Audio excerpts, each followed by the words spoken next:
नमस्कार दोस्तों, उड़ान लय एकेडमी में आपका स्वागत है। आज बहुत महत्वपूर्ण डॉक्ट्रिन के बारे में हम चर्चा करेंगे।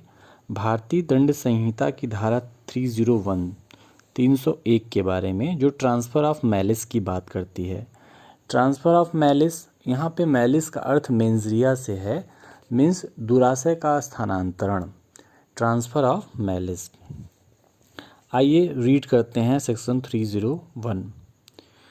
यदि कोई व्यक्ति कोई ऐसी बात करने द्वारा जिससे उसका आशय मृत्यु कारित करने का हो, या जिससे वह जानता हो कि मृत्यु कारित होना संभाव्य है, किसी व्यक्ति की मृत्यु कारित करके जिसकी मृत्यु कारित करने का न तो उसका आशय हो और न वह यह संभाव्य जानता हो।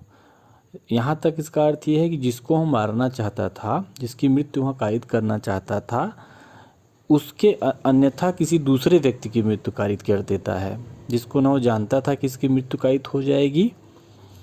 सो आगे देखते हैं। जानता हो कि वह उसकी मृत्यु कारित करेगा, अपराधिक मानव वध करे, तो अपराधी द्वारा किया गया अपराधिक मानव वध उस भांति का होगा जिस भांति का वह होता। यहाँ पे बहुत इंपॉर्टेंट लाइन है, जिस भांति का वह होता यदि वह उस व्यक्ति की मृत्यु कारित करता जिसकी मृत्यु कारित करना उसके द्वारा आशयित था, या वह जानता था कि उसके द्वारा उसकी मृत्यु कारित होना संभाव्य है।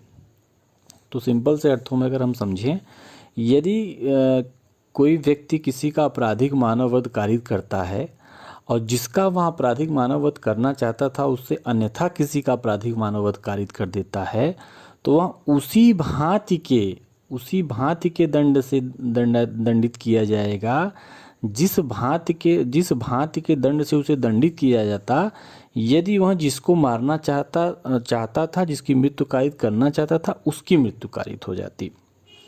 सो ये है ट्रांसफ़र ऑफ मैलिस का सिद्धांत।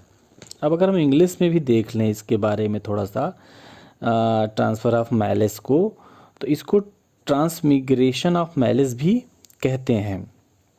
और जो व्यक्ति यहाँ ऐसा कल्पेबल होमिसाइड करता है, in the same way he would have been guilty of causing the death of the person intending to kill. जैसे मैंने आपको पहले बताया कि जिसको वह मारना चाहता था वह भले ही नहीं मरा, लेकिन जिस इंटेंशन से उसको मारना चाहता था और उसकी मृत्यु कारित हो जाती, तो वह जिस दंड से दंडित होता। अब आप समझ लीजिए, कल्पेबल होमिसाइड तो हुआ ही है। कल्पेबल होमिसाइड को हम दो कैटेगरी में डिवाइड करते हैं, culpable homicide not amounting to murder and culpable homicide amount to murder. Culpable homicide not amount to murder and culpable homicide amounting to murder. Culpable homicide amounting to murder section 302 में punishable है, and culpable homicide not amounting to murder section 304 IPC में punishable है। So in case covered by section 301, if the case of offender comes only under any of three clauses of section 299, means अगर 299 के जो 3 essential element है उसमें आता है, तो वह व्यक्ति गिल्टी ऑफ कल्पेबल होमिसाइड होगा, आपराधिक मानव वध का दोषी होगा नॉट अमाउंटिंग टू मर्डर में, और वह 304 में पनिश होगा। और अगर जो 4 क्लासेस दिए गए हैं सेक्शन 300 में उसमें आ जाता है, तो वह व्यक्ति culpable homicide amounting to murder दोषी होगा, अर्थात 302 में दोषी होगा। तो अभी एक हम दृष्टांत से समझ लेते हैं इसको। एक व्यक्ति बी को मारने के आशय से उस पर शूट करता है, गोली चलाता है, और वह मिस होके एक्सीडेंटली सी को लग जाती है और सी वहाँ पे मारा जाता है। तो इस कंडीशन में ए का जो इंटेंशन बी को मारने का था, और अगर बी मर जाता तो वह culpable homicide amount to murder के लिए दोषी होता। इसलिए सी के मरने पे भी जिसको मारने का उसका कोई आशय नहीं था, वह culpable homicide amount to murder के लिए ही दोषी होगा।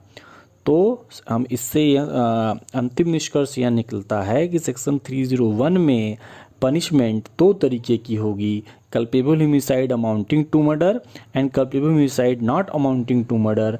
यह डिपेंड करेगा कि वह जिस व्यक्ति को मारना चाहता था वह व्यक्ति अगर मरता तो वह किस कैटेगरी में जाता, 302 में या 304 4 में।